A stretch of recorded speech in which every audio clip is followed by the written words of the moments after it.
those depressing things. Hey, if you got this part of the video, you've got the live unedited edition Home Gadget Geeks Thursday night. It's the 15th of February. We're already halfway through February. I can't believe it. 8 p.m. in the Central Time Zone, 9 Eastern. If you got this any other time than that, you've got the recorded version, and that's okay. You're on our live channel. Just hang on. There's lots of other live videos if you want to watch them there. But we'll get started here in just a second. I got Tony Raynor. Tony, welcome to the pre-show. Hey, thank you so much. Now it's time for me to make fun of John Biggs. Yeah, where is John?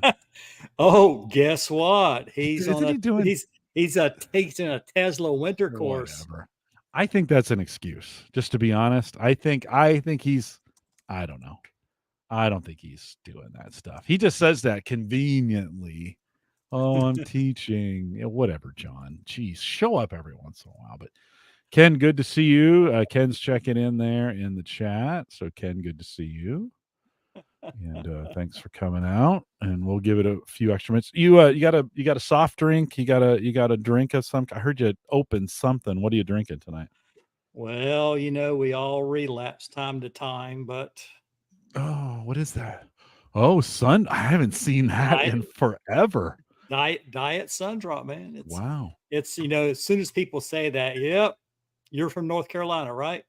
Mm-hmm. Exactly. Mm-hmm. Yeah. Go ahead. No, I said literally it used to be all I drink, and then I found out it has the same caffeine content as black coffee. Yeah. Can you get a caffeine-free version, or are you going to be awake all night? There is a caffeine-free version, but I don't know if I've ever seen it. Okay.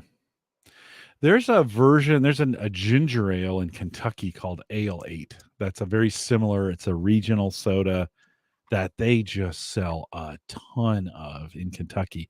You don't see it anywhere outside of Kentucky. I think for you, right, that soda's pretty regional, right? Mm-hmm. Yeah. Well, you know what? I have seen it in Colorado, all over North Carolina, parts of South Carolina, but it's still not, like a Coke by no means. Yeah. Brian and Randy, good to see you. Hey, Randy. Good to see you guys. Thanks for coming out tonight. I saw Joe a little bit earlier. I've been making my own old fashioned mix. So the bourbon's kind of pre-poured. We do a bunch of wizardry, a couple different kinds of bourbon, and then I've been using Jim Beam Orange for the orange flavor. And we made our own. Phil, we talked about this when I had Phil, my oldest, on the podcast last summer. We make a cherry bounce, a whiskey cherry bounce. So use a little bit of that to get. So instead of putting orange and muddled cherries in the old fashioned, I use those flavored whiskeys for it, and then a little bit of 43 liqueur. It's a hot old fashioned, like it's loaded. You're gonna feel it, but it's delicious, and it makes for an easy. Kind of makes for an easy pour, just boom, boom, boom, boom, throw the ice cube in it, and you're good to go. So that's what I'm doing. And then I backed it up with a little bit of early times tonight. So if I run out of that, I've got a little early times. And I may not make it out of the show, Tony. So if I don't, if I pass out, just say, with that, we'll say goodbye, everybody. The other day I went to the outside refrigerator and there was a mixer, like sweet. Can you hear me? Yeah. Okay. And I looked, it was like almost full, and I looked and it expired in 22. I said, well, I guess I can throw this away. Oh, yeah. Summer's on its way. Can't come soon enough. We're going to get I think we're going to get an inch of snow tomorrow morning. Wow. We got lulled into this fake spring, over the last couple of weeks. It's bitterly cold a couple of weeks ago, January. Then it got nice. Like I was 57 today. And yeah, we're like, hey, this is great. An inch of snow tomorrow. So good day. It's Friday. Good day to stay home. I know you can't do that, but I can. So a good day to stay home. When are you off at this point? Are you in your break? Yeah. It's my 7 off. I actually worked extra yesterday, but I don't go back until Tuesday. Oh, nice. Well, that'll be good. This worked out well. And you got to be on for 600. How cool is that? I noticed that a while ago. I'm like, wow, nice even number like that. 600. Randy says that's a lot of extras. You should come up with a new name for your drink. Well, it's still an old fashioned from that standpoint. We just make it 43 liqueur instead of simple syrup, but that's still like 30% alcohol instead of it just being sugar. And then I add a little bit extra on the orange and on the cherry. So it's probably more like 3 ounces instead of two of bourbon in there. Um, but it's delicious. Sarah likes to, she'll peel the orange. She'll still peel the orange and put it on the inside of the rim to get those orange oils in there. Mm. Yeah, I was just realizing it's better to watch the StreamYard video and the chat in a separate tab. Yeah. Yeah. If you can, do you want to pop it out? Do you need the link? No, I've already got them two Okay. different. Okay. All right. Good. Let's get that turned off. Thank you, Brian. Yeah, it was good to see the Chiefs. Those freaking Chiefs. They lose till they win. So, and who's running Twitter? Well, if Tony's here, who's running John Biggs? That's the question. Like, I think they're the same person. So John's never around when Tony's here. Although I think a couple weeks ago, the two of you were both in chat at the same time. We were, and I don't own a Tesla, so yeah, he's out teaching. He teaches Thursday. For some reason, Tesla picked Thursday nights for his class. So he promised me right before he retired. I'm just going to get this public. Okay. This needs to be said public. Before he retired, he said to me, Jim, you're going to get sick of me because once I retire, I'll be there every Thursday and I won't leave early. Remember, he used to leave the show because he'd be like, I got to go to bed because I have a real job. And he'd try to shame the rest of us and whatever, John. So he was like, because we talk all the time on Messenger. And he was like, oh, you're going to get sick of me. Not true. He decided not being here. Yeah, exactly. What is this Tesla thing? They don't pay him for that, and I guess I don't pay him to be here either. But all right, let's get cranking here, guys. Thanks for coming out. Good to see you all. Randy, Brian, Joe, Ken. Good to see you guys. I'm sure a few more. If you haven't checked in the chat, let me know you're here. It's always good to see you. Thanks for coming out tonight. It's 600. We'll talk about that on the show. Let's get that part out on the show. Okay, let me crank over to the notes. Tony, you've been doing this. You know how we do this. All right, here we go. This is the Average Guy Network, and you have found Home Gadget Geeks show number 600. Woohoo! With Tony Raynor, recorded on February 15th, 2024. Here on Home Gadget Geeks, we cover all the favorite tech gadgets that find their way into your home. News, reviews, product updates, and conversation, all for the average tech guy. I'm your host, Jim Collison, broadcasting live from the AverageGuy.tv studios here in a beautiful Bellevue, Nebraska. I think we're expecting some snow tomorrow. I don't know if that's false winter or if we had false spring. I don't know, but we'll post the show with some world-class show notes out at the AverageGuy.tv. Big thanks to Bob and Ryan, who I forgot. Last week I said big thanks to Christian, and we'd actually had Bob and Ryan the week before. So big thanks to Bob and Ryan, who joined me 2 or 3 weeks ago, whatever. And then last week, Marv B was on, and big thanks to him as well. If you haven't caught up on those episodes, Bob and Ryan talked about CES, and Marv B and Tony, I'm going to ask you the same question too before we get started with, in the show, can you have too many gadgets? So hold that thought. Just get ready for that answer. Can you have too many gadgets? I asked that to Marv. We talked about it. Go listen to that show.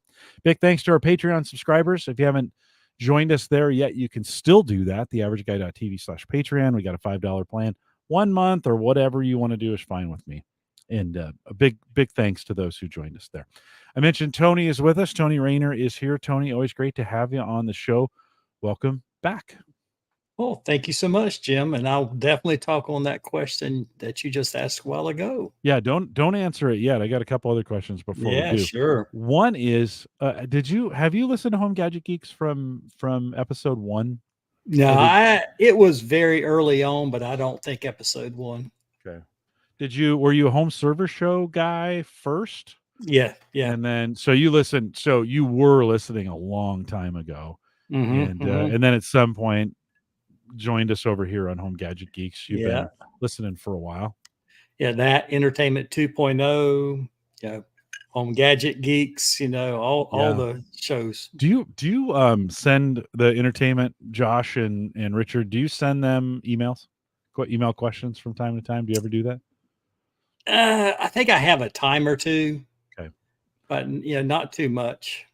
You and John Biggs are the same person, or at least I think that's true. John, I hear emails from John on that show, so I thought maybe that was you, but that's okay. We'll get that kind of figured out. You're coming in. You're using that DJI Pocket 3 as a webcam, right? Tonight. Yeah, I am. How's that working? How's that looking? Here, Yeah, let me. actually, okay, go ahead. No, I'm gonna make you a big screen so folks can see you there. No, I actually have a standard webcam, a Logitech that I really bought not too long ago, and I was comparing the two, and the DJI Pocket 3 actually looks a lot better. Yeah. Do you feel like is it taking any more resources? Is it I'm assuming it's just plugged in USB. And how do you Mhm. have it mounted? Like, is it on a tripod or what did you do to mount it? Let's see. I'll show you in a second. Ed bought that camera, so You see he's it got now? okay. Yeah, we see you again. Oh, there we go. See, it's actually on the tripod that actually comes with it. I have the long handle mount and the tripod that's included in the creator combo that he talked about. Yeah. And Yeah. so, and you're right. I have the Mac Studio, and I have basically a dock and just plug it right in the front, and it recognized it. Hey, do you want to use it as a webcam? Picked it right up, and there you go. It's the stabilization on that thing is incredible. As you were moving it around, you could see it stabilizing the picture so that even when you set it down, Mm-hmm. you slowly came in, like it slowly brought you instead of it just like a jerking you into focus. It kind of just slid you right into focus. It looked really good. What's the retail on those? I think it's upper fives if you just want kind of the standard kit, and if you want the creator combo kit, which I mean, really you should. It's got the mic 2, has the extra battery handle with the larger battery, the case, and all the things. It's really a no brainer, honestly. I think that's with tax and everything's right at 700. Okay. The lighting is much better. Flip back over to your and sorry for our audio. No. Yeah, but sure. flip back over to your other camera really quick. Oh yeah. I mean, you see how dark and this is a well-lit room too. Yeah. Yeah. And is that coming off of a laptop cam or what's the no, that's a standard Logitech webcam. Okay. At least 720, if not more. Right. Flip it back then. Yeah, here we go. And and did you turn the blur on or is it blurring the background for you? You know what? I think it's actually through Chrome itself, maybe. Okay. But yeah, the one thing it does have, I think I need to look into it. I really just got this before our trip to Vegas, and I think it does have what is called a product showcase setting. So when you kind of have you in a product, it actually keeps the product in focus more so than you.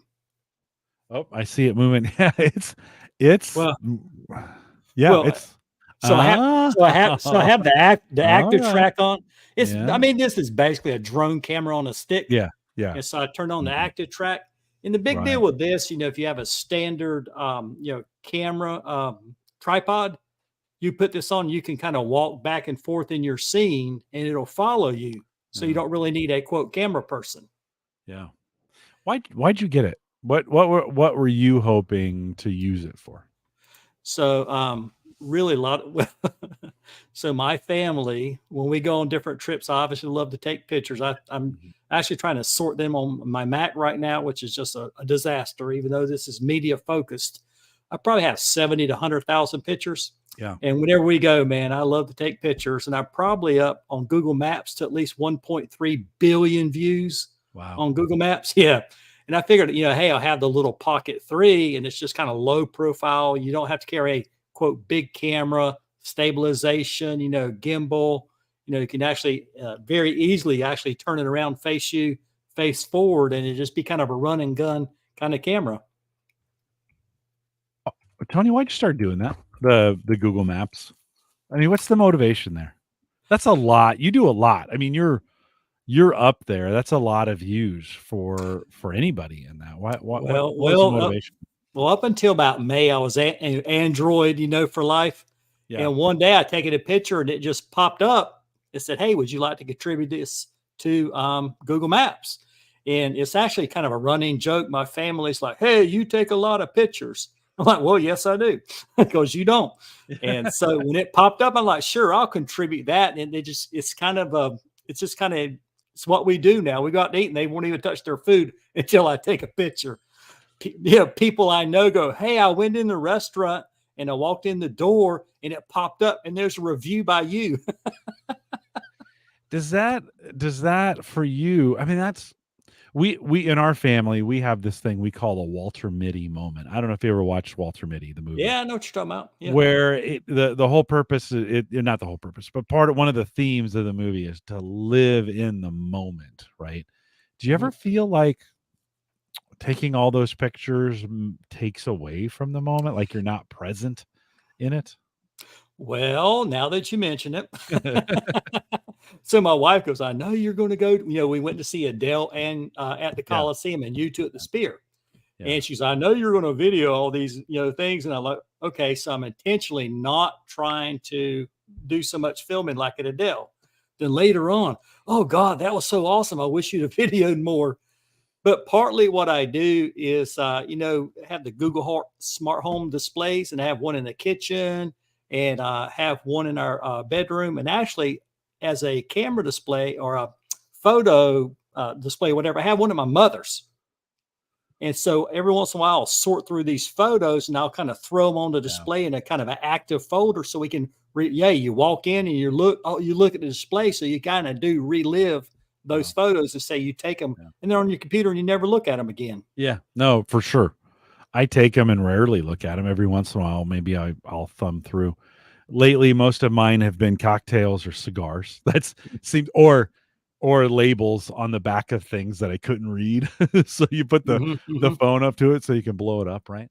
hmm, hmm, Um, yeah, one of the other, my mother-in-law, she just passed away a couple weeks ago, but we would the family would take pictures and then send them to her. She had a picture frame, one of those picture hmm. frames where you had an email address.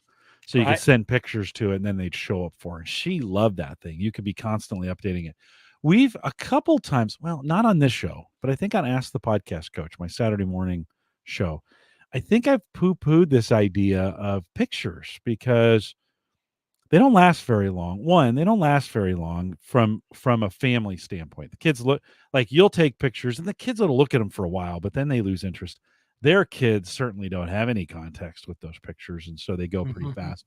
But I think as I see what you do, I wonder if most of the value is to enjoy those pictures in the first year or 2 or 3 or whatever, right? Hmm. Closer to the event, and you're saying what I hear you saying is take them, put them on a device where we can see them all the time and enjoy Hmm. them that way, and Hmm. to me, that makes a little more sense than we're going down a Saturday, I'm going down to Kansas City, and we're, going through boxes of pictures that Sarah's mom had, and we're gonna divide them up and whatever, those kinds of things.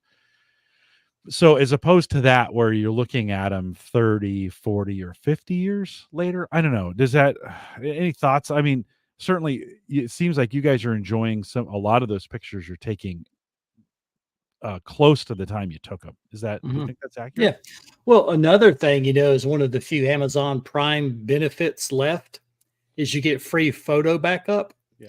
And you can actually get a digest email every day of all the pictures from that day, that actual literal day and time Yeah. for all the years you store pictures. Yeah. And you can scroll quickly through them and you kind of share them out. So I actually do. Google does the same thing. Yeah. And so I do relive those pictures quite often. Yeah. Yeah. Yeah, I think that's what I would need, right? Is I would need them shared out on a screen, almost on a dedicated screen that I could sit there and look at for a while. I Mm-hmm. do we get the Facebook memories, from time to Mm-hmm. time, like, Get hey, 15 those. years ago. 10 years ago, when I took the current job that I have now, I really stopped posting on Facebook for the most part, like personal things. There's a Mhm. few that I do, but for work related reasons, I stopped doing it. So all my Facebook memories are like 7 or 8 or 10 or 15 years ago. There's very Mhm. few that are, every once in a while I throw the kids up there or whatever and share, or somebody will share me in a memory. Mhm. I don't know. Maybe I need to do a better job. We've got all these Echo devices around here. I'm pretty sure I could probably throw them in a folder. You just mentioned though, how do you manage all those photos? I mean, there's so many of them. And and you take so many, does it matter if you get them all? So I will briefly describe my process to you. And here's another thing is if you have actually Apple TV, I think you can use all your pictures as a backdrop or Yeah. a kind of screensaver on there. So you have what is it? Last May moved over to iPhone. I was on Android, and we were having just one heck of a time with messaging working correctly. The kids got phones; they had to be iPhones. My wife was still on Android with me, but the messages just wouldn't work between the Right. two correctly. And eventually got so frustrating. I got an iPhone. I'm still suffering with it. It's fine. I don't like it as good as Android, but at least the messages work. So my process, as convoluted as it is, I'll t- I'll take a picture. I actually don't use iCloud Photo Sync, believe it or not, and I have so each picture on the phone will upload to Google Photos. It'll upload to Amazon Photos, whatever their thing is, and I have an app that syncs it to Google Drive. Folder is monitored by a folder on Windows PC where Picasa will then sense it, and Picasa, a product that's been dead or unsupported now for what, Yeah.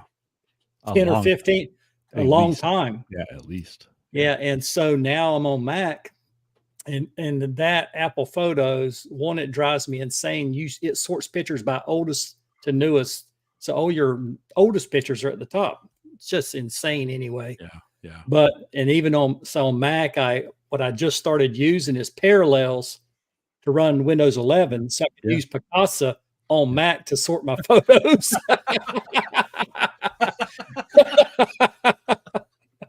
And like I say, and still have Amazon Drive and Google Drive Oh and my everything god. on it. Yeah, it's so Yeah. convoluted, but Oh, I mean, it's that what you got works. to do.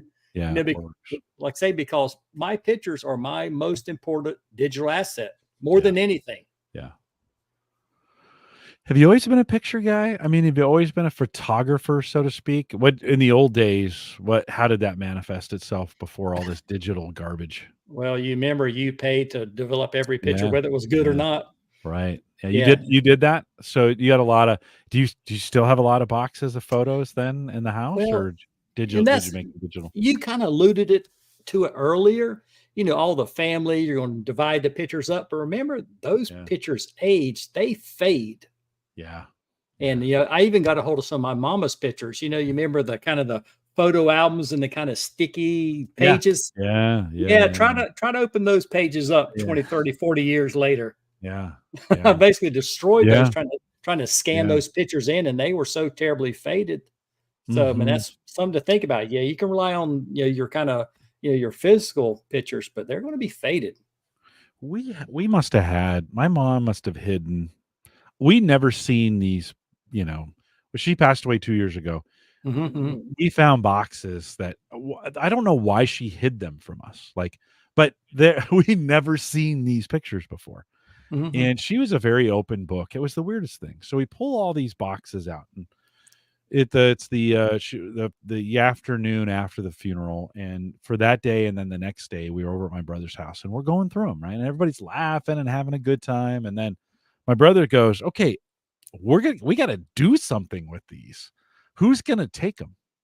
And everybody looked at each other. "I'm not taking them."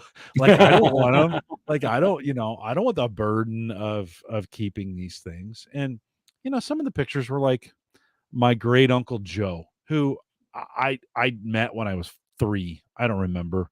The picture itself means nothing to me. It meant something to my mom because Hmm. she knew she knew him. But you're kinda like, "Well, okay, this kinda aged out."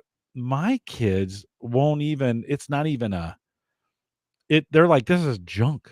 right? And so it ages out. Those pictures age out really, really fast in a lot of regards. And you think so. My brother was like, "Well, somebody's got to take these." I'm like, "Well, I'll take them and throw them away." And then he was like, "No, no, no, no, no. They have to be shredded." And I was like, do they?" He's like, "Oh yeah, this is like personal." And I'm like, "Oh, okay." I mean, he's not wrong, but Yeah, yeah, I didn't see the need to necessarily take him to a shredder. So he boxed them up, and I think they could still be in his garage, to be honest. He may not have ever gotten them shredded. But I kind of wonder now in the digital world, those things, they're easier to get to. They might be harder to find because we have much more. We have many. Do you think you take how many more pictures do you think you take now than when you had to have them developed? God, a factor of 100, if not Yeah. 1,000. Yeah. Do you save everything? Absolutely. Do you ever delete? Do you ever go take a picture and then you're like, nah? Yeah. Yeah. So, what the thing about it is, I have pictures, as I told you, on Google, on Amazon, on Mhm. OneDrive. I had, two JBODs. I got a NAS. I got the physical drive. I've got it, back to. I mean, there were like 7 or 8, Versions. folders, Yeah. and so as you kind of sync them all across now, that's another thing, these deduplication programs I've been running into. You better watch out for those. There's one of the kind of more highly, I won't name the name, but more highly regarded programs. And I let it scan through. And we found like, yeah, those are both pictures of airplanes, but they are not the same picture nor the Oh, same airplane. Oh oh, yeah, they're terrible. But there was one called Photo Sweeper, and it's kind of granular. You can go, hey, it has to be the same photo name or not, or the same, kind of format, or how close the picture has to be. You keep dialing it down until it starts making mistakes. And that picture actually was, our program was really good because I was deleting multiple gigabytes of pictures because I had so many, redundant copies. yeah. Yeah. Here's another thing, you were talking about, like who's Uncle Joe or whatever, whatever. You have a lot of physical pictures. You're like, God, where was that? I don't know. Who was that? Hey, you put it in some of these programs, GPS coordinates. Right. So maybe that'll help you out. Yeah. It actually plotted on a map. And the other thing, with the face scanning, that face scanning, even still Picasa till this day, even though it's not really supported, is, kind of looking at the children from babies up Yeah. through adulthood. It's scary good. So you at least Yeah. know, oh, that was so and so. This is where. So it really does help you where you don't have that on physical pictures. Yeah. Yeah. It is.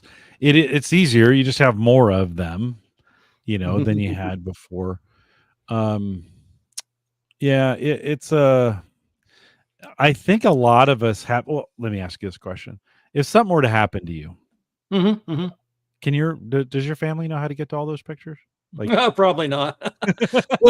well, so what we do, my wife, oh God, the other day, it seems like Windows and all these programs want to kind of search the dark web, for your data. yeah, Have you yeah, been seeing all that oh yeah, nowadays? oh, yeah, yeah, And so we're kind of still stuck on LastPass, which is maybe a good or bad problem. I don't know, with all the foibles they've had. yeah. So Mhm. not long ago, I actually went through all my passwords, and this is where I found out like some websites can't delete your account. Yeah, Yeah, that's kind of bad. And I went through and every one and generally like a 20 to 25 character, symbol, password, and so forth. The one that was actually a government website, I was like, oh, this is awesome. Oh, you can't use more than a 12 character password. I'm like, am I the only one that sees a problem here? But yeah, I do share that kind of my LastPass vault with her. right, right, Yeah. So now when the dark web comes back in, I get this alert, like 92 alerts. And I'm yeah. like, what in the world is this? Well, somehow my wife's accounts ended up in my LastPass, and it's warning me about her. And I'm like, friend, and I already told her, Oh, I said, you can't use these same passwords. Well, I only do the ones that are really important. No, you have to yeah, change those. yeah. It Hmm. is. Hmm. Yes, yes, So yeah, you have the tools. yeah. She does. She does. Do you think? Okay, so you're posting all these pictures to Google, and Hmm. Hmm. I don't know if you guys do Facebook or Twitter. I know you're posting some pictures on Twitter Hmm. as well. Do you think, like, yes, you have a repository, right? But that's dependent on you. Hmm. When you go, it's kind of questionable. Most of the family will probably be like, just delete them. Like, we don't need them anymore. We'll Yeah. take a couple, right? But you've posted so many to public websites.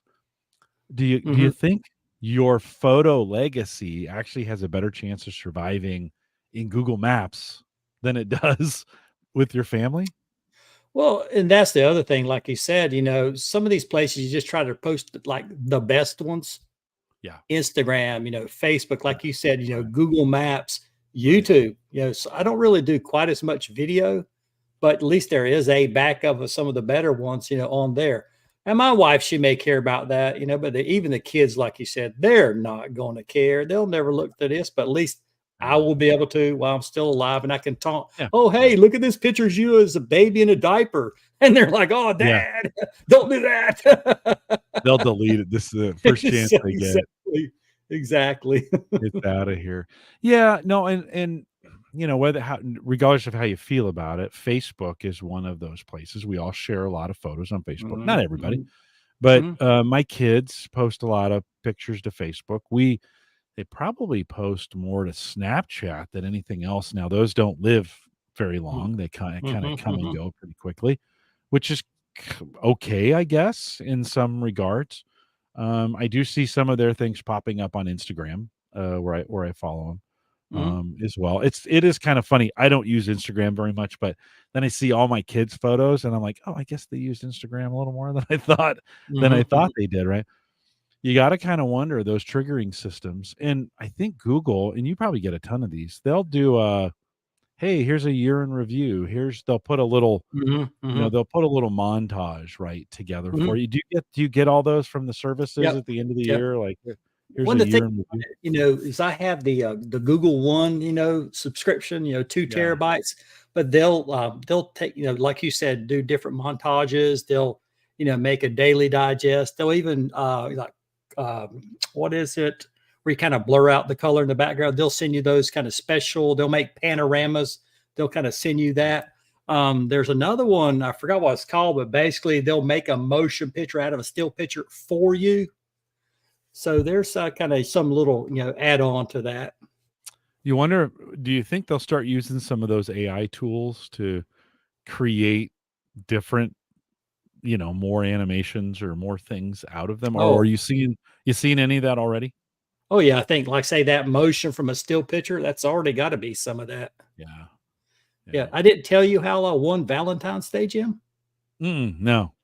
Oh yeah, yeah. So I was listening to a podcast that's not yours, and Oh, they that's were okay. and they were talking about a service called Songfinch, Finch, like the bird. And he's Mhm. talking about how he had. Have you heard of it before? Mm-mm. Mm-mm. Oh, okay. Mm. So what it is, you go and you kind of pick the kind of the genre of music that you're interested in, and you can listen. You ultimately pick the artist, and then you'll go through a series of questions, and you'll answer and provide the details. And then they will make a customized song for you. Oh. So for Valentine's Day, I talked about my wife, the years we've been together, the kids, everything we've gone through, and I took all these pictures, for now the last 20 years, and I went into Google Photos and I searched for my wife by name. And then I picked all the pictures and down to probably about the 50 best ones over the course of, 20 something years. And then I put that and I made a slideshow with that song as the background music.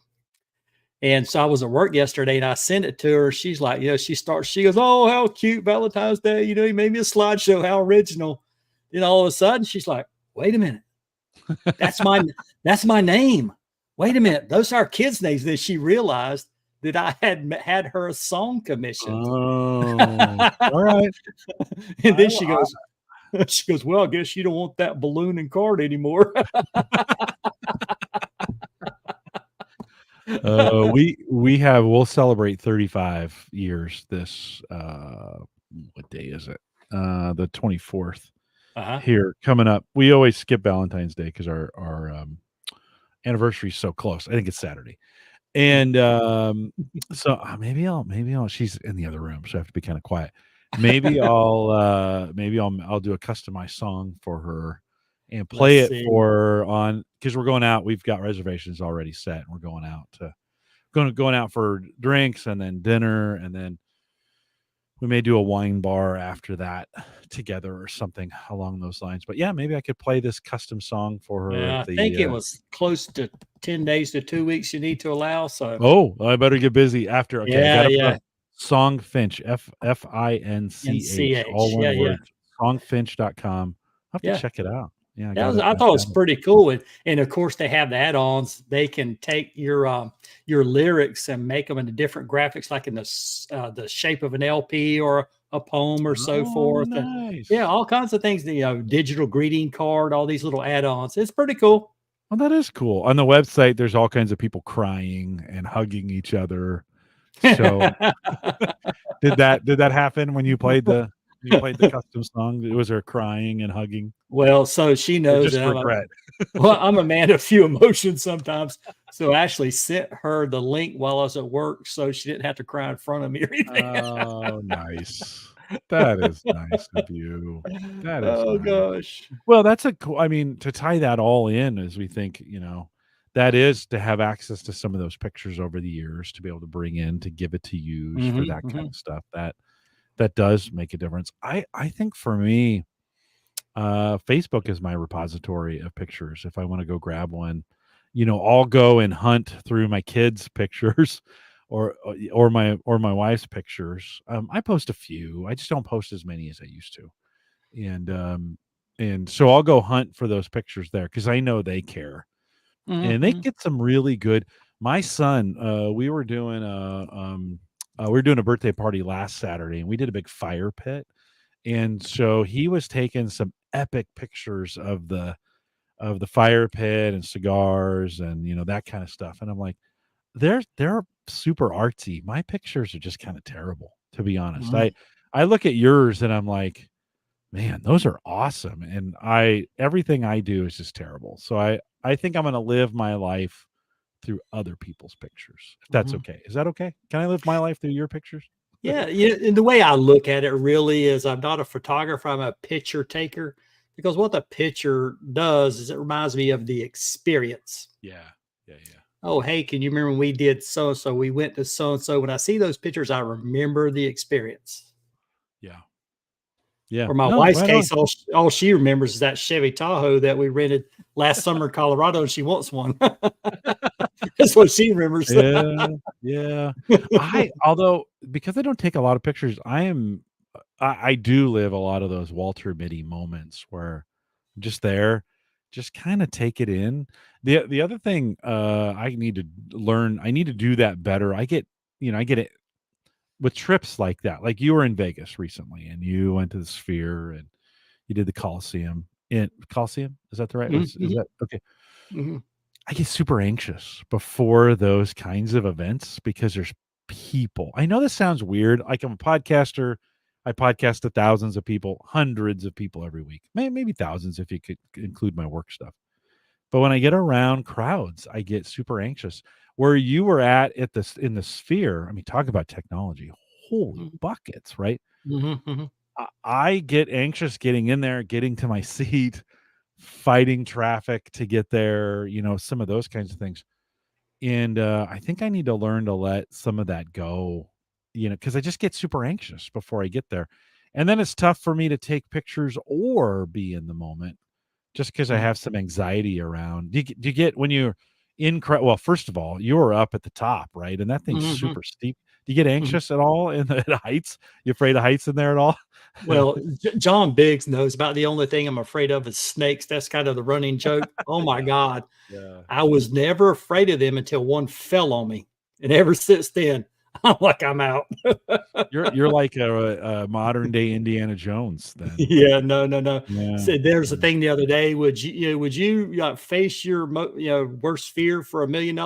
No, I would not get yeah, in a pit of snakes for $1 million. yeah. Well, as But the long as thing they about weren't viperous, I'd be what fine with. the thing about the spear, we actually stayed at Venetian, which is connected to the spear, literally connected to it. And you walk down the hallway, and they process the people through really quickly. And it's Mm, really like any other stadium. You kind of come through, and it opens up, and you're kind of in your own little seating area. It really wasn't that claustrophobic at all. yeah, yeah.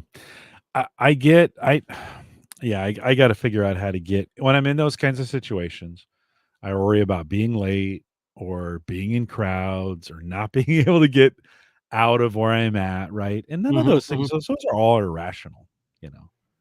You're going to be fine. We got there on time, so I got to work on that because it kind of ruins even in the moment you're doing these kinds of things, it kind of ruins it for me. So I got to figure it out.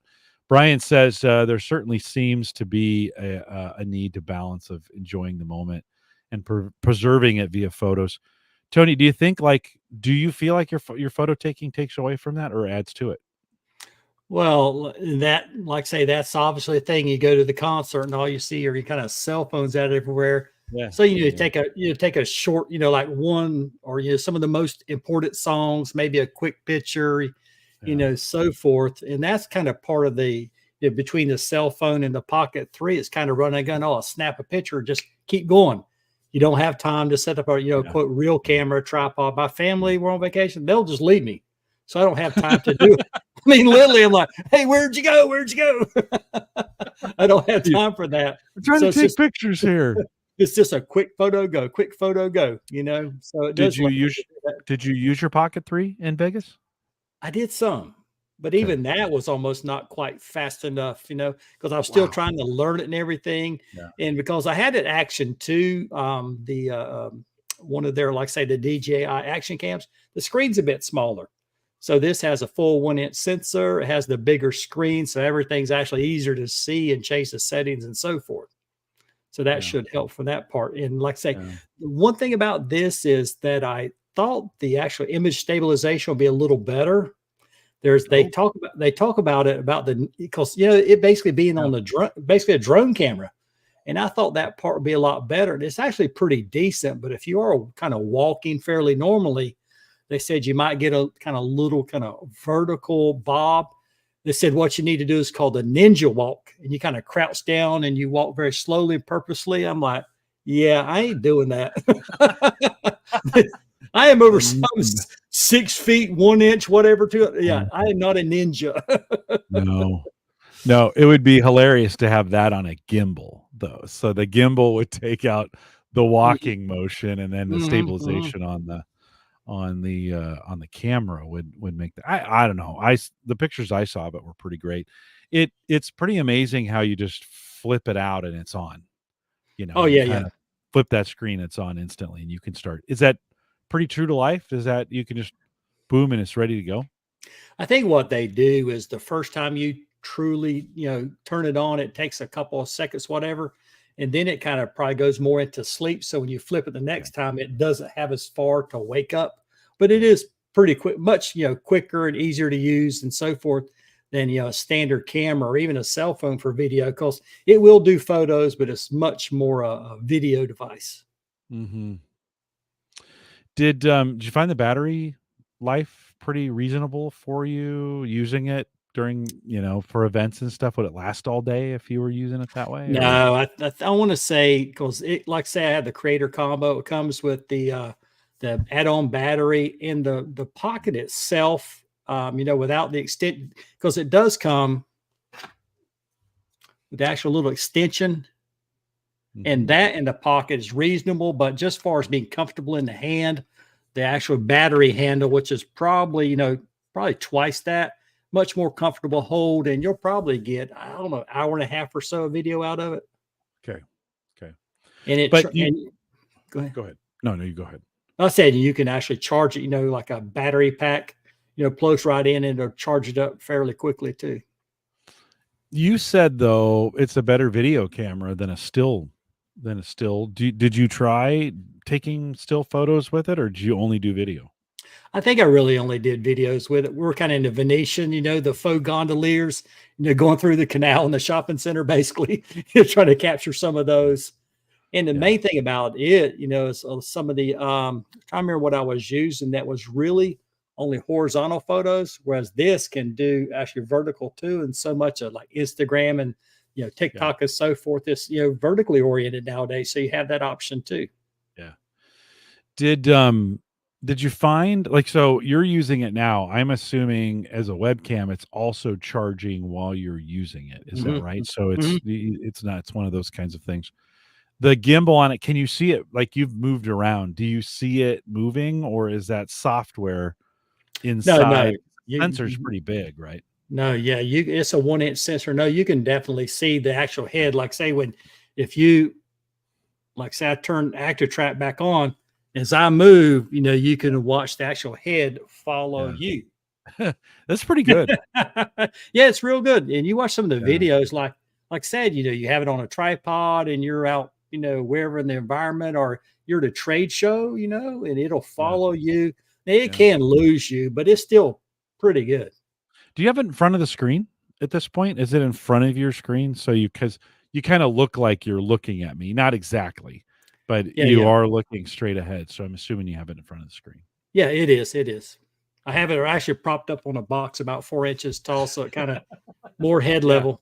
No, right on, right on. Yeah, here it wouldn't be if I was doing it on my desk, I would need to get it up, some distance so that it would be in because I would want to put it like a teleprompter right in front of right in front. They have these cameras I've been seeing. I've been getting a lot of ads for them where it's got an arm on it and that you put the device on top of your monitor and then the arm swings down and Mhm, the camera's on there super small, same size as a regular webcam, but mhm. gets the camera in front of the picture. Do you think, like, as you think about, well, and maybe not in what you do, but do you think that'd get in the way if you had this arm hanging down in a camera Mhm. just so it makes it look like you're looking at the person? Would that make Well any difference for you? well, the thing about this one, I haven't done it, like I said, I've only had it for like a week or 2, but I think you can lock the gimbal, so you could get it in just the right position and lock the gimbal so it doesn't move, so you could have it up above you, point it at the right angle down on you. Do you think it's important though? Like, so when you're having a video conference with somebody, if they're not looking at you directly versus, like, so my camera is right here. So this is me Mhm, looking into my camera. This is me looking at us, right? Does it mhm. bother you? Are you less engaged? There's a big sales pitch, look at the person that you're talking to. Does that matter to you? Are you Yes, less yes, engaged? it Really? does. Does it? Yeah. Does it? Yeah, I don't mind if you look away some, but even if we're virtual, I still kinda want you to be relatively looking at me. Yeah. So Yeah. Um, well, that I think that is what I'm kind of hoping for at some point is AI, or it's really not AI, right? It's just the digital. They'll be able to make me look like I'm looking at you or looking at the camera, even though I'm not in real time. It's processing, changing where my eyes are looking, and sometimes that might be a little creepy if your head is turning like this and your eyes your eyes are still going forward. be that a would little be be a creepy. little creepy, wouldn't it? Be a little creepy, wouldn't it? Well, Yeah. it's I don't know. Any other thoughts on that? No, like say it's this device, it's probably maybe an inch and a half wide. So even I have, like the chat panel and I have, the video panel, and it's kind of right between the two of them. It really Yeah. doesn't get in my way, honestly. I Yeah. could easily interact with both. Well, I went in. I got new glasses coming, so I went in for the eye. Boy, I tell you what, there's some technology now in an eye exam that Mhm. and it's not like it just all of a sudden appeared, but he just sits at the desk now, and it's like one or two, and they're just pushing buttons, and that thing's automatically. Remember in the old days when they'd be flipping through the? Mhm, This is mhm. all digital. It's like Uh-huh. I always get worried that I'm going to fail the test. I'm like, I'm going to get wrong glasses because I gave them the wrong answer, kind of thing. Um, but he was trying to, I was getting the glaucoma test, right? They're Mhm, looking at mhm. my eyes, and he's having to hold my eyes because my eyes are so like, my eyelids are so fat that they kind of cover up my eye a little bit. So maybe that benefits me when I'm doing this. You really can't, I kind of squint, so you really can't see where I'm looking. Maybe that's a benefit and Mhm. not a distractor. Have you yeah, that the eye appointments are completely different than they used to be when they go in. They wanted to take a digital scan of my retina for the cataracts and glaucoma and some of those other things. They were like, Mhm. "Yeah, we can just do a digital scan and not, shine the sun into your eyes." Have you had that test done recently where they dilate your eyes and they shine the sun into them? It was about a year ago, but my ophthalmologist has been in practice for a long time, so he Yeah. still does Yeah. the switching of all the things. Oh, He's not high man. tech. He hasn't gone the way of high tech. we use a Shopco optical, which Shopco was like Walmart, but they eventually closed down. The optical division has stayed open. When we talk about inflation, so I bought new glasses. I have to get the extra indexed ones because my vision is so bad. And then I get trifocals and I get the clear coat and I get the, because I'm looking at screens, I get the blue filter, whatever. Mm-hmm. $650 Mm-hmm. for new glasses. I'm Yeah. surprised they're that cheap, Oh, honestly. wow. Okay. Maybe I don't feel so bad after paying Yeah. that. I was like, that's brutal. I Yeah. So remember complaining at 200. any thought on the Vision Pro in your line of work, the Apple Vision Pro? Yeah, that wouldn't be a bad. Do you know, can that correct for, see, this would be the thing is if I could get a pair of VR that would correct, or the lenses on the inside could correct for me. Today I've got to wear glasses in them. Like the MetaQuest 2, which I bought last year. I can't do it without glasses on. I have to I have to put them over my glasses. They won't correct. But if we could, and eventually, I imagine eventually they'll get to that point where they'll be able to self-correct. That would be awesome. Yeah, that same podcast that is it yours that I was listening to, they were talking about the Vision Pro this week, and some people were able to get their glasses inside of it, but I think there is some kind of insert that would correct. It's not digital correction. I think it's actual physical device. No, I can buy inserts. When I was in the military, I used to have inserts for my gas mask. So you would get your glasses and then you could get inserts that would go in the gas mask. And then that way, when you had it on, you could actually see. Now, I never actually wore that thing for longer than, 35 or 40 seconds. Thank goodness, right? Thank goodness. But I imagine I think for these VR devices, you can get inserts that go in. I just don't know if I want to pay another $200 for something I'm not going to use. I guess if I was using it all the time, maybe. What was your MOS in the military? 52 Delta, power What's that? generation equipment repair. Yeah, I was reserves 10 years, but it's 11 Bravo. Oh, So 11 bang bang. So definitely wore gas mask more than 30 minutes or 30 seconds. We never wore them very Oh long. God. When I was doing it. God. Let's see what else. You had switch topics here. You've had a phone dilemma. You've alerted. You've talked about this a few times while we've been talking. It sounds like you've landed on the iPhone, but give me a little bit. Like, let's go back a little bit because didn't you try the Fold and didn't you have some problems with it and some shipping? Oh boy. We don't want to bash anybody, but No, just talk. no. How'd that all fare out for you? So it kind of began. I had the Note 20 Ultra and I saw the foldable phones. This was a few years back. And, Samsung had some pretty great trade-in values. And so I was like, hey, and I ended up with a Fold 3 and that had a fatal firmware error, had to be replaced. And then it came around again a year later and I bought the Fold 4. And then that had a dead pixel on the inner screen. And that had to be replaced. And then I had something else go wrong. And I said, well, instead of sending it to Samsung, because I had a lot of trouble with them. And I think it's really trouble with them, but also the shipper, as in, oh, we got your trade in. The box was empty. Oh, we know you ordered this new phone, but we can't seem to find it.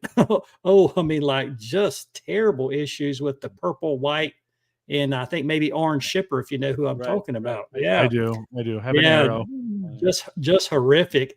And finally, so when the local kind of fix it place couldn't fix it after like 6 to 10 different tries there, the back panel wouldn't seat correctly. So I finally sent it into Samsung. It's still under warranty, so they actually got it right. And I said, well, you know what? I'm on iPhone now. Good time to sell this thing. So I put it up on eBay, and you're talking about a really newly conditioned phone, 2 watches, S Pens, the kind of the digital pen case, all kinds of stuff, probably brand new $3,000. Yeah. $700. And then they didn't pay me. So I put it back up again. Didn't even meet the $600 Minimum. minimum. And Yeah. all the while, eBay is just tearing you alive with fees. Yeah. And Yeah. so this time it didn't sound like, you know what, before I get just a little bit of money and have to pay eBay all these fees again and get that, notice from Uncle Sam about owing money on that phone, I'm just going to keep it. I just let it sit on the floor, before I pay all these monies to basically give Yeah. something away. Right. So that's where we sit right now. Foldable phone is kind of still over there, but the customer service, the shipping, just terrible. Tell me about the foldable phone experience. What were you hoping for, and did it okay, besides the problems that you had? Yeah, buddy. What do okay, 'cause did from a concept phone of being able to have this phone that's closed, open it up and it's one giant screen. Is that a good experience, or is that not again, not taking like say the tech worked and Mhm, it did mhm. you weren't having the problems with it. No, the tech actually did work. Okay. It was kind of the reliability, Yeah. dead pixel. I mean, it's a big screen, it folds. You got to expect issues, but I actually love the experience because you need to think about it. How much are you going to spend on phone? How much are you going to spend on a tablet and so forth? And you got it all on one device. The camera was reasonable. The battery was okay. But you're thinking about, wow, look, I have this, kind of phone, if you will, and then I can fold it and so one of the big issues is on the Samsung, it's a little more tall and more narrow. And some people don't like that, but I'm like, hey, that's a lot more like a regular phone. Yeah. So hey, I get in And the G. that's a screen, right? That's also a screen on the front, Yeah, yeah, right? So they have yeah. a half of a screen and then you open it up and it's a full screen, right? And it's a full screen. And so the good thing about it, the utility of it, I actually loved it, until reliability got to be a problem because, hey, on my Jeep, got the little mounting arms or whatever, and the bracket, boom, put it up on the Jeep. You have navigation. Yeah. You say you're at work and you got something you need to watch or whatever, you put it on a bracket. Hey, it is you have a tablet. You need just a standard phone. There you go. You got a standard phone. Loved it in concept. Actually worked very well, but just ultimately because the reliability, repairs, and all that stuff. And then ultimately it was the messaging issue where things kind of finally fell apart and went over to iPhone. Well, messaging was you were trying to get messaging consistent for all your family's phones. Is that correct? Well, the kids are on iPhone, and Right. my wife and I were on actually some combination of like Samsung or Pixel. We were even both on Pixel at one time, and the messages weren't going between us on That's Pixel, crazy. and Yeah. then wouldn't even go on iPhone. And finally, that's when I finally said, you know what, I'm out. But far as the foldable concept, actually loved it. So much utility in one device. Do you think if you were to put the phone in your vehicle full time, this you Mhm, got it there, right? mhm, Would mhm. you what how good is that experience, do you think, to have the full I mean, that's a pretty if you're in a car that I mean, I have a 17-inch portrait Mhm. screen in my car, so I don't know if I need that much phone real estate. But in a vehicle that you're retrofitting that doesn't have it, that'd be a pretty great experience, right, to have that much real estate? No, I mean, it's like say, since it's, has cellular data and so forth, you're getting real time map data, the other thing, flying my drone. Mm, You got a little, yeah, you can on your regular little tiny, phone screen, or you put it in the bracket over the, drone controller. Now you have a full size yeah, big screen. It's yeah. great. Do you see a crease in the middle there when you're looking at it? I mean, when you show it, I don't see anything. It looks great, No, I but mean, if you kind of hold at the edge and you look at it, you'll see it. But it's like everything, once the screen's up, you really don't notice it. yeah, yeah. It's not an issue. Listen, everybody knows my love of monitors, right? I have 12 monitors down here. I love screen real estate. Mhm, That I watched you going through this experience with it. And it was one of those things that really stopped me from one, I'm an iPhone user. But two, really stopped me from like, oh, I don't know if the fold is ready yet. mhm. And do you feel like Have they given up on the Fold, or are they gonna keep trying on this thing to get it more reliable? No, Do you no, think? I think they're going to keep going because, I follow Reddit, and on the Galaxy Fold subreddit. And, it's like everything, only the unhappy people really, engage the most. Yeah. My experience, the Fold 3, the Fold 4, all this, I'm in the minority, certain, purple, white, and orange shipper. I am not the only one in that one now. I'll tell you Yeah. what, they have Yeah. there's been a lot of people to That's complain about tough. that. But Yeah. first it's mostly Samsung, and then Google, the Pixel Fold came out, and then the OnePlus Fold, which actually got great reviews, kind of being a more kind of nice combination, because the Pixel Fold is shorter, wider, whereas this is taller, more narrow. And so the OnePlus Open, I believe they call it, actually kind of got those things a little bit more right. I think you'll probably actually see more folds because, you know, the iPhone I just sent back, I bought a 15 Pro Max and I used it to go to Vegas. I'm like, yeah, I don't really see any difference between that and my 14 Pro Max. Yeah. So I took Yeah. it, took it back. But this, the Fold, yes, lots of utility. That thing was probably $1,600. Yeah. You get a good trade in. Often, you can like trade in any phone of any value, and you can kind of get this, down. But like I say, no, love the Yeah. concept. It's just the Yeah. messaging app failure that killed it for me. Yeah. Me too. Joe says in chat, he says they've been mostly happy with the Pixel 6 and 8 Pro. The fingerprint sensor is trash, but Mhm. messaging has been solid recently. Sarah is on a Pixel and she's on Fi. Mhm. I'm on an iPhone 12 on T-Mobile. Mhm. Sammy, my daughter's on a 13 on T-Mobile. We Mhm. message each other either via text or Messenger or recently Discord. That has become kind of the instant, the messaging among Mhm. us as we have a family Discord group. Mhm. But a lot of folks, I'm in that window to upgrade for the iPhone right now where I probably, if I'm going to do it, I should probably have already done it, to be honest. But Mhm. I'm in that upgrade window. It's working great. I think I'm actually going to hold on to it for a couple more years. And Yeah. then I think, yeah, well, we'll have to see. I may go Fi on the next go around. I had such a problem with Galaxy phones in the early days heating up to the temperature of the sun when I would use them. Like Mhm. I'd get 3 hours of battery life. I mean, I just had some really bad early Galaxy phones. Since I've been on the iPhone, got an Apple Watch, I have a Mac. Although I don't use my phone between the Mac like a lot of people do. So, Mhm. I kind of go, well, if it didn't, there's nothing between my phone and the Mac that's making me think, oh, I got to have an iPhone. The Apple Watch is nice for that. Yeah, okay, my watch unlocks the PC from time to time, whatever. But it would be I'm probably ripe for disruption at this point to, from a phone perspective. I'd like to get a couple more. These things have gotten so expensive. Mhm. I'd like to get a couple more years to kind of I just paid $650 for new glasses. So Mhm. I'd like and they don't do anything. They're not smart at all. That's the that's the 650 used to be a lot for a cell phone. Now I have Mhm. glasses that are that expensive and they don't, they're not smart at all. So maybe I'll hold off for a while. Yeah, yeah, I went with the Apple Watch Ultra. I mean, the Yeah. battery, Oh, it'll yeah. last a day or two. It's pretty cool. But Right, otherwise, I'm like, right. okay, it's a watch. Because seeing the text messages and actually at work when we get emissions, they kind of text them through a kind of encrypted chat program. That's how we get them. Yeah, So being able to notice it, not just yeah, on the phone, but there's very helpful. I had the Pixel 6 Pro. I had it just a very short time. I sent it back.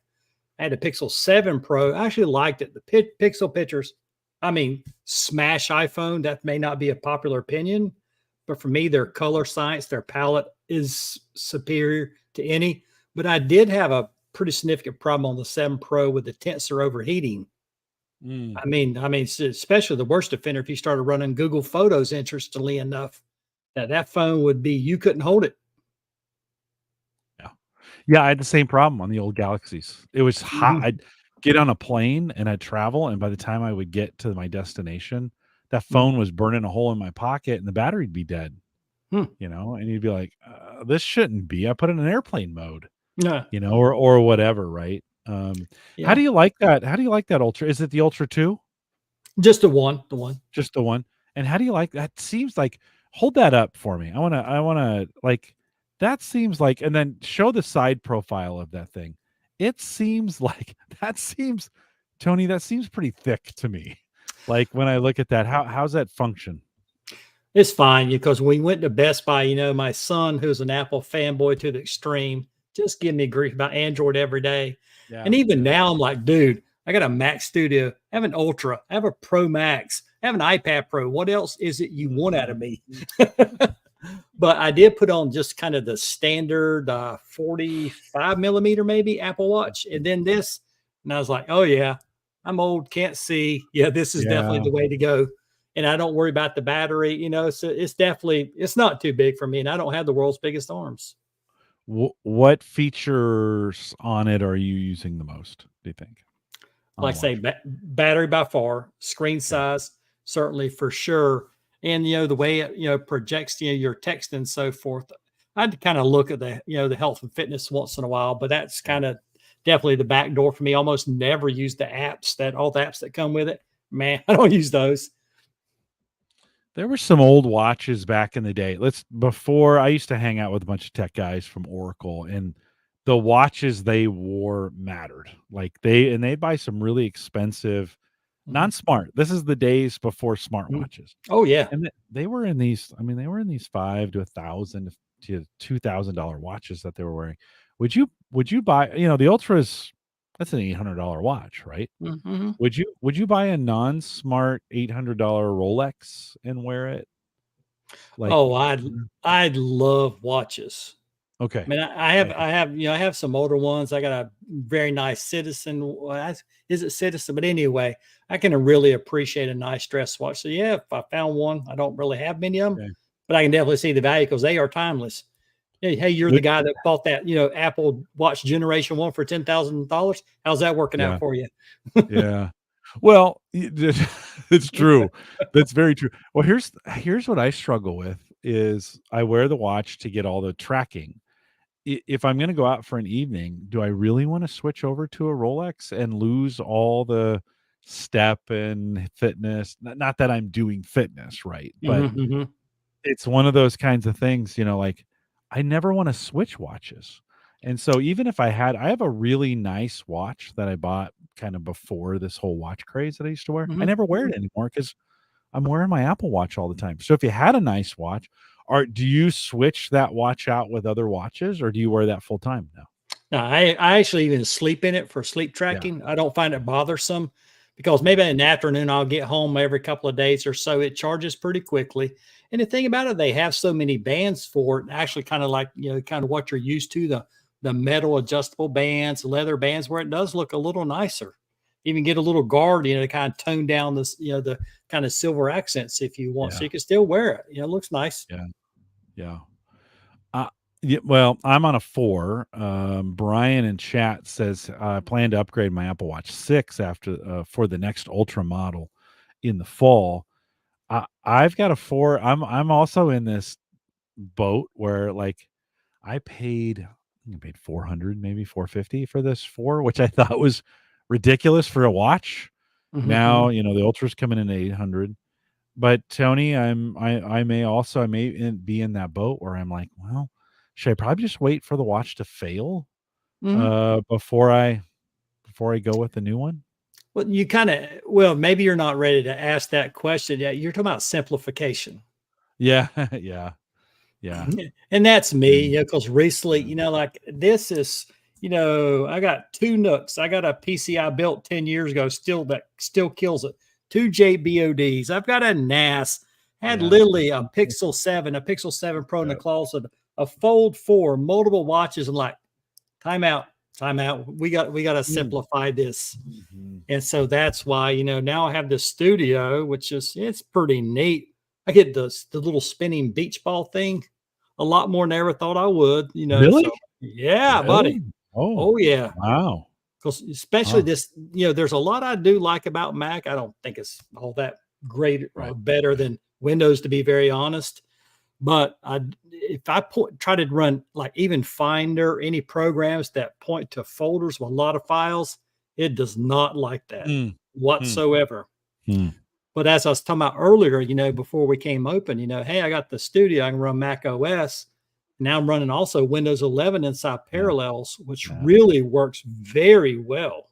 yeah, yeah. I mean, I think I Oh, yeah, installed it yeah, and installed Windows in a matter of minutes. I can spin up a Linux distro and try it. mm, It's kind of yeah. like one little thing in my NAS, and I'm good to go. The best version of Windows might be running on a Mac. Yeah, You it know? does. Actually, Picasso runs better in Parallels on Windows inside the Mac than I it bet does it on the does. Windows computer. Yeah, I bet it does. I bet it Mhm, does. Yeah, and I've got this Mac Mini, the first version of it, and they'll probably come out with a 3 this fall, which I may upgrade to. I've got a really nice PC that I built, 2 mhm, winters ago or mhm, last winter, I guess at this point. And I feel pretty good about it. And I like having both. I mean, I could run Parallels on my Mac, but mhm. I like having both. They have their place, they do their things. I can have them, I can be like, "Oh, I definitely need to run that on the Mac," or "No, I need to run this on my PC." And I like having both available to me. Now you're doing it through Parallels, so Mhm. that works out pretty well. But no, super cool. Well, the Can other you have too thing, many? Oh, go ahead. what's No, that? go ahead. No, go No, ahead. like I say, I still have the two monitors on this monitor. I can either elect to run from the Nook or my kind of home built PC. And I use then when I bought my keyboard and my Logitech mouse, Logitech Flow, where it can flow between the ones, but you actually have to select on the mouse which one you want to be. I actually found a program called Share Mouse. And Mm, what it does, it basically has an agent on each one, and it is so much easier to use than using Logitech Flow. yeah, And they actually have a free version, and everything, just the keyboard, the mouse, just kind of goes between the monitors, between the PC and the Mac so easily. yeah. There's a program called Synergy that does that same thing for keyboard Yep. and mouse that I use on the Mac, and then the Windows runs clients, and I Hmm, can hmm. get to any of the 5 PCs I have down here. Yeah, I've used that one before. Yeah, it's pretty cool. Works out pretty well. We opened the show with the question, can you have too many gadgets? We never really answered it. We're not gonna spend a ton of time talking about it, but after I heard all the things that you just rattled off, do you have Yeah. too many gadgets? I mean, there are too many. Do you feel like it's an overwhelming number of things that you have Yeah. at your Yeah. disposal? Yeah. Yes. Yes, you can. Right now, like especially like Twitter, I will never call it X. Everything is a click, everything is a clickbait, everything is what's better, what's better. Don't believe the hype. It's like, and that's why I was kind of like, what, I just need to simplify. Back in the day, you build your home server, you hack your Apple TV, to run Plex and all those things. And nowadays, I just don't have time for that. Don't want Yeah, that. I don't need to have an iPhone for the family. And I was literally had a second line so I could take the physical sim and run either on the Fold or the Pixel 7 Pro. Like, this is crazy. You got to simplify, because one thing people forgot or forget about a lot is, clutter is actually promotes mental health problems. mm, The more simple your life is, the better your life mhm, will be. And that's why selling mm. all that stuff off, trying to, to kind of put everything on just one machine, make everything easier. Because like say, yeah, it's kind of alluded to earlier, you need to live the moment, Yeah, taking pictures and videos, get rid of all this stuff. You don't need it. You know, yeah. you can't have too many gadgets. Yeah. Do you think, you just said a statement that was interesting, think back 10 years ago when we were all home, doing home Yeah. projects. We found plenty of time to do, and the technology wasn't a third as good as it is now. I mean, Mhm, mhm, setting up a home server today is drop dead simple. Like, mhm. one, you can buy a Synology or QNAP or any of those, right? No, don't Two, buy you can QNAP. Don't buy QNAP. okay. All right. So, but there's lots of different ways to get that done, right? Right. You can make you can make regular Windows work for that purpose if you wanted to in a lot of ways. Um, there's things like Unraid. that do it, right? There's a bunch of other kinds of, so we have more options than we've ever had. And yet I find it, what you said, the generation that was with us when we were doing Home Server Show Mhm. just kind of goes, I don't know if I want to do all that work anymore. What do you Mhm. think? What do you think changed in the last decade with us? That, we used to tinker. Think of Paul Braren, right? He has a site, Tinker Try. We used to Mhm. tinker with all that stuff and really enjoyed it. Today, we're kind of like, I don't know if Well, I want to spend all that time. I don't. What changed, Tony? What do you think? We'll well, wrap it on that. I think a lot of I think about Dave McCabe, Yeah, yeah, yeah, Dave, doesn't do all that anymore, but why does Dave not do that anymore? He knows there's more important things. yeah. His family, his children, Yeah, he's into yeah, woodwork and so forth, yeah, A yeah. lot of these things, like you say, they just work. We don't have to make them work. I won't tell you on Parallels, I actually still have the install disk for a home server that I was going to spin up, but that's a different Yeah, story. yeah, But right now, yeah. I work 7 on, 7 off. I'm married late. My kids are young. My week off, take the kids to school, go do their things. There's more important stuff than all that.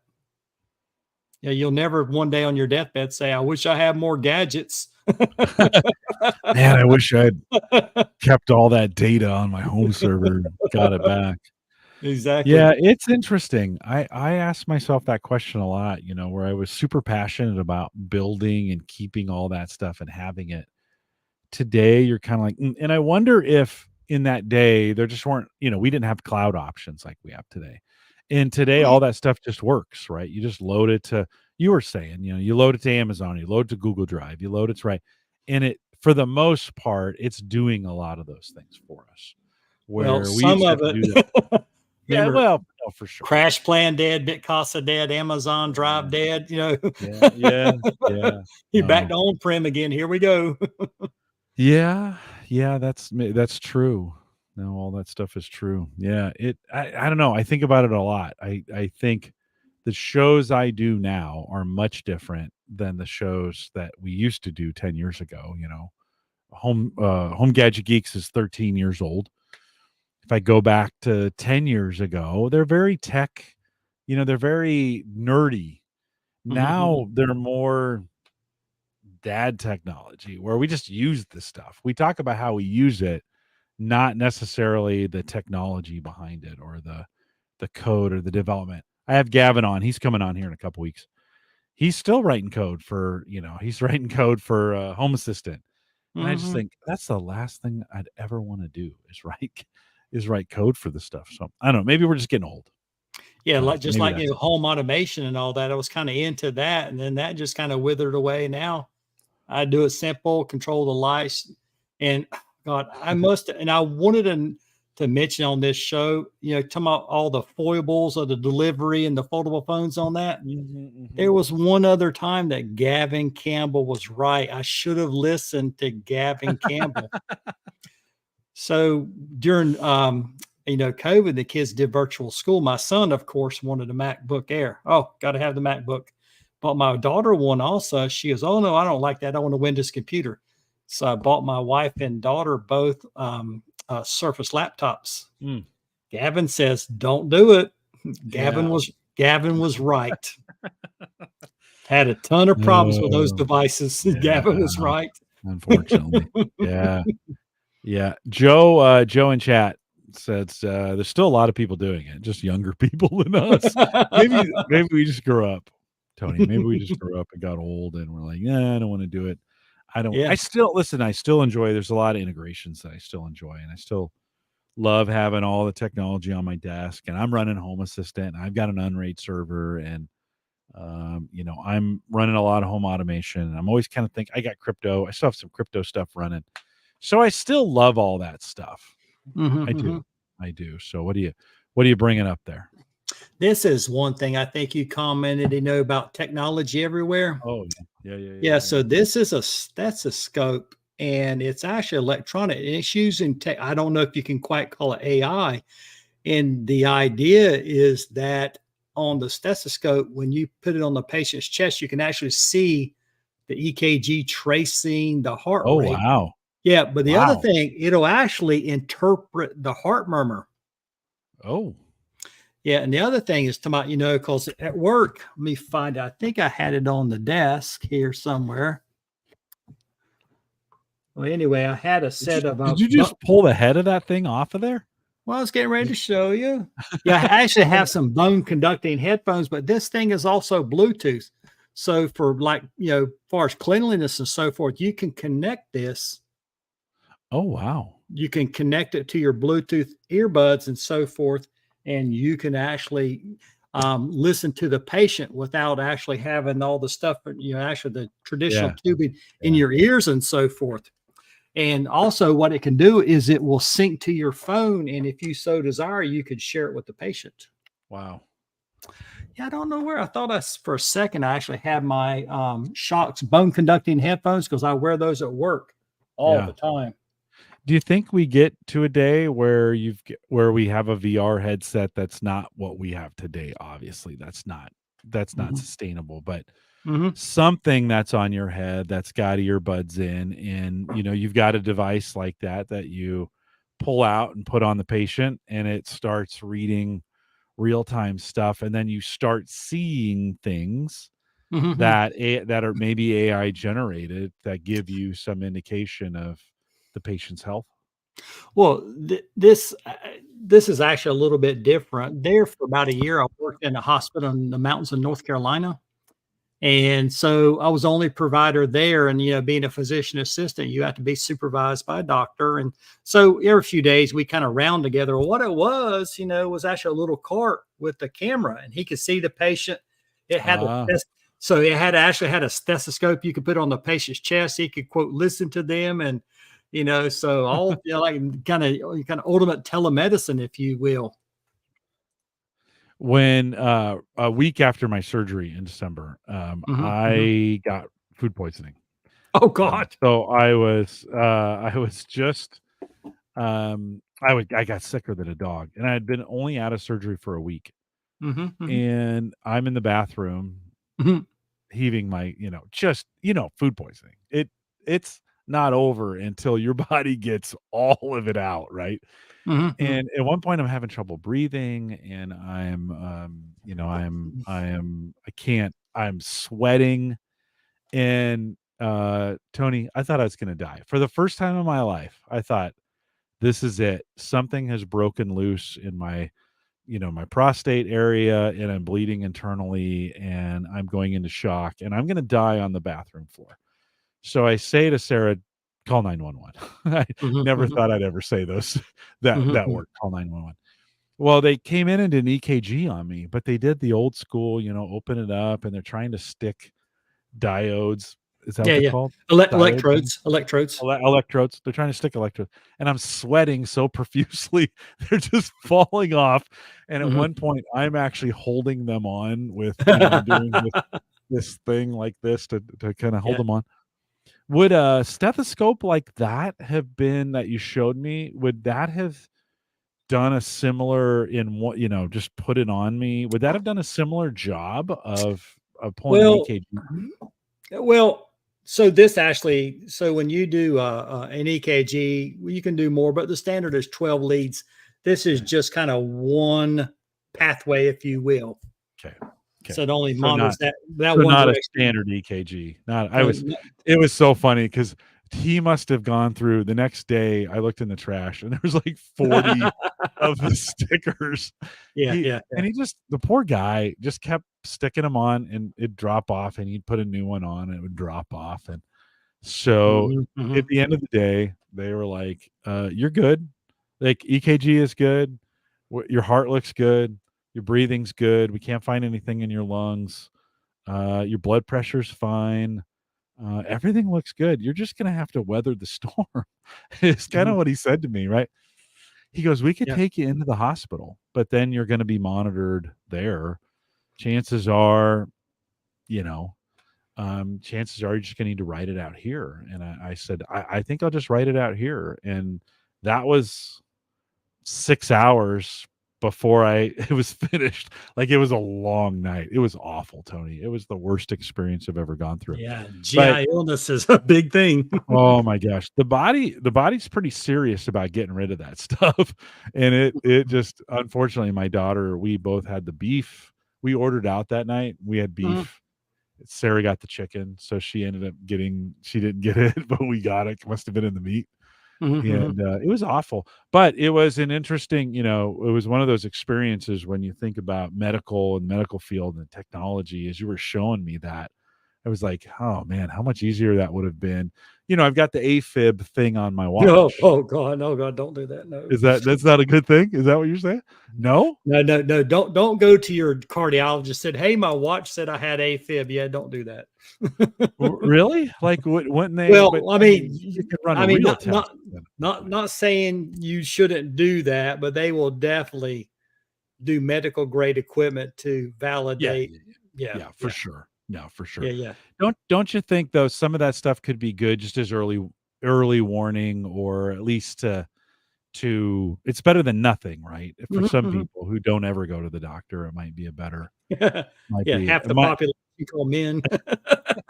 no, right. I tell you what though, and I'll end it on this. When I started posting about prostate surgery, I have had a dozen guys say to me, I went and get after I read your stuff, and I went and got an exam, or I went and scheduled a physical, or I went and right. And I was like, good. I'm glad that inspired you to get it, to get it checked out. You had mentioned earlier an example of where it was an extreme example of it, and that kind of stuff, guys. Mhm, It's just too easy to put off, mhm, and mhm, don't.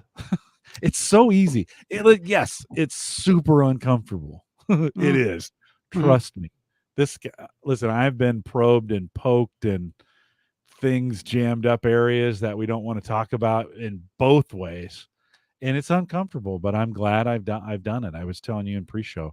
mhm. I've got some function back that I haven't had since, well, maybe ever. And you're like, "Oh, this is pretty great." So don't put that stuff off, right? I mean, get in there, get it checked. You're in the field. It's always better preventative than Mhm, when mhm. it's a disaster, right? Yeah, I will get on this soapbox for a moment. Yeah. Most Yeah. listeners to this show are probably middle age or more. Yeah. You are in the age you should be monitoring your blood pressure, screen for cholesterol, diabetes, prostate check, Yeah. colon cancer screening, which most organizations now say you should start at 45 unless Yeah. there's a reason to start earlier. One of my classmates just died after about a 3-month illness. I think she was 44 of colon cancer. Yeah. Yeah. Yeah, I mean, so there's and what you don't Yeah. realize there's a lot of these screens are because they're trying to basically get most people who will have the diseases at those ages will get most benefit, but you just simply can't ignore all these things. You need to Right. see a doctor and hey, everything is great. And if not, you find things earlier. Yeah. Yeah. No, I totally agree. And I do a new colon screening that's done at home with a stool sample, as opposed Mhm. to and if it shows anything, then Mhm. I'll go back in for a colonoscopy. But that Mhm. colonoscopy is pretty invasive, and it a lot of folks won't do it because it's so invasive, right?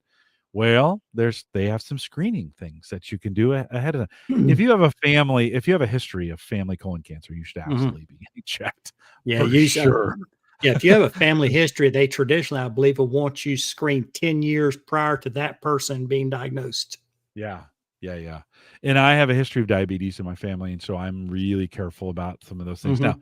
doesn't mean I always do best on my diet. I could do a lot better with Mhm. those, but Mhm. I'm getting checked regularly. So anyways, yeah, going through that experience, I had some folks reach out to me and just say, um, say thanks like I'm going in now to get a full, for a physical, just a physical, Mhm. and make sure they're doing that. Joe says, yeah, it's the prep that sucks. It does. It's horrible. It's horrible. Yeah, It's remember the horrible. colonoscopy itself is they give you usually 1 or 2 medicines and you go into a very twilight. You don't know anything about the No. you wake up with Yeah. amnesia from the colonoscopy. It's the Yeah. prep which is Yeah. still better than having colon cancer. I guarantee Yes. you. Yes. Yeah. Yeah. No, right on. Watching my neighbor go through. He's coming up. I think tomorrow he's coming up on his 5th round of chemo, and he's got one more. And Hmm. I think I've said this on this show before. I think I was a little cavalier about that before. I was like, bring it on. I'm young, whatever. No, no, I don't have that. That cancer sucks. It's really bad. And Hmm. he's doing a good job. I mean, he's a young guy. He's not that much older than me. So he's doing pretty well getting through it, but would not want to go through what he's going through. So gentlemen, get yourself checked. I Get checked. can't say it enough. Get yourself checked. You see Tony, you probably see it often when it hasn't been checked, or it's the worst stage, right? Yeah, well, I mean, it's not just the simple things: uncontrolled blood pressure, you had a stroke, uncontrolled diabetes. You're on dialysis. You're Right. basically losing toes and things like that. You don't. When I first started in this area, there was a young lady, I will never forget her. She was 32. She'd been on dialysis for 3 or 4 years. She goes, I said, why? She goes, due to blood pressure. She goes, I was in my 20s. I never thought about checking my blood pressure. Well, she's on dialysis, and she died by 35. Yeah. Due to uncontrolled blood pressure. Yeah. Yeah. One of the coolest gadgets we bought, I've said this before on the show, is that little as a home blood pressure monitor. And we actually pull it out from time to time and gamify it. Like, okay, who has the blood pressure? And yeah, is it the most accurate? Probably not. Yeah. Would it be a early warning indicator? Absolutely. If you're like, oh, that seems a little high, type deal. As I tell them, you feel good today, you feel good tomorrow, and then one day you don't. Yeah. Just kind of switches over. And it's just funny because my son Tim, when he comes over, he pulls all those things out and he puts it on. And then, of course, because he did it, I need to do it to see where my blood pressure is. And it's just kind of it's a good, those kinds of things. We got some good health gadgetry down to some of the stats that you get on your watch. I know the Garmin version has this allegedly John Biggs has a Garmin watch that has this health battery. And they do this thing where they try to say, hey, your body battery is set up. And I think he said on the show, he can tell when he's starting to get sick because that battery, that health battery or that body battery starts to drop a little bit. And he can go, oh, I'm probably going to get sick here in the next day or two. And that's that stuff's pretty cool if we can have a better indication of our health with some of the gadgets that we have. So, well, all right, Tony, thanks. Always good to have you on. Thanks for coming back on. And enjoyed the conversation with you. Always good to catch up with some of the older guys who've been hanging around a long time. And thanks for listening. Thanks for participating. You're always out there in chat. Thanks for all the fun stuff we see from you on Twitter, as well as the other stuff that you do and you talk about. Always great to have you in the chat room when you show up live, and just appreciate you being around the community so long. I don't know why you keep listening, but you still do. So thanks for doing that. It's fun. I don't think I ever thought I'd get to 600. We didn't make a big deal about it tonight, but we're here. And I think we'll keep going. I don't know. Would you stay around if I go to 700? Will you keep listening? Yeah, I will. Yeah. Okay. All right. I guess I gotta make them. Well, Tony, thanks for coming on. Can you hang around for a few minutes as we close this thing up? 100%. If you got any questions, if you're listening live, you got any other questions for Tony, drop them in chat. We'll cover them in the post show. A couple reminders on the way out. Join us in the Discord group. I mentioned that a little bit earlier. Friendliest group on the web, theaverageguy.tv/Discord. You can leave me a message if you got a message for the show. Do that homegadgetgeeks.com. There's a little blue microphone icon that you can check and leave a message. 30 seconds, I think, is the limit on that. TheAverageGuy.tv platform, both web and media hosting, powered by Maple Grove Partners. Get secure, reliable, high-speed hosting from people that you know and you trust. Of course, you know that's Christian. If you need hosting for any reason, check it out. Maple Grove, there it is. Check it out, maplegrovepartners.com, and he can do just about anything for you. If you got if you want to contact me for any reason, you can send the show an email, jim@theaverageguy.tv. And you know what? I haven't heard from some of you in a while. I'd love to hear from you. Neil, I haven't heard from you in a while. Send me an email. I want to hear from you. I could use a little email feedback from you guys and hear from you. I want to make sure you're okay. With Tony on the show, it's always good. I want to make sure you guys are okay and that your health is doing well. We are live every Thursday, 8 p.m. Central, 9 Eastern, out here at theaverageguy.tv/live. Taking next week off. So if you're listening live, no show next week. I have a 6 podcast set to record next week for work, and one of those is Thursday night. So it'll be during the same time as this, so I have to cancel. But we're back the next week with Gavin. We mentioned him a little bit earlier. He'll be back. And I need to get Erin back on here as well. She's kind of due, so we'll have to get her back in the fold. And love to have you join us live for the show. If you're listening live, stay around for a little bit of a post show. With that, we'll say goodbye, everybody. Yeah, Tony, kind of does go fast, doesn't it? It did, yeah, real fast. Yeah. Well, that's some good stuff. Thanks for joining me for that. Hey, guys, you got any comments or any questions for Tony before I let you guys go? You're off. You got any weekend plans? You got anything cool you're going to do over the weekend before you got to go back to work? Probably not. Yeah, it's gonna be like 65 tomorrow. I need to mow the grass sometime. Is it green? Oh well, I mean, we actually, because our yard with so many trees, we have winter grass. Yeah. It never stops growing. We have to mow all year round. Yeah. We had, this in the early part of January, we had this day that it was -20, right? And so yeah, brutal. So the night before, that was the night before we left for Kentucky for my mother-in-law's funeral. And my son came over and they wanted to do cigars out in the shed, but we had 2 feet of snow on the ground. So my son was like, "Hey, I'll go out and shovel the snow so he can go out to the shed." And I'm like, "Okay." So he goes out and digs a path, takes him an hour or whatever. And so he digs through the grass. Well, that grass that was exposed to that temperature is now either dead or dormant. And the grass that had the snow on top of it is green because it was insulated from the super cold. So I have this path, I have this brown path in my grass. It'll come back. It'll be just fine. But I have this really dormant path that goes from the deck down to the shed that's super dark or super dead. And the grass around it is green. So we won't have to mow here hey, Joe, thanks for that. Thanks for those comments. We won't have to mow here I got another month, maybe 2 before I'll have to mow. Yeah, I was getting ready. My wife goes, "Oh, is this like wearing the concert shirt to the concert?" Yes, it is. You might be. I still have the shirt, but you might be the only other one left who has. Paul Braren, I bet, still has it. I bet he has the Home Gadget. Those were some good shirts. Who did those? Salcido was her last name. I don't even remember when I got it, honestly. Yeah. Oh, it's been years. I had a guest, Addie Salcido.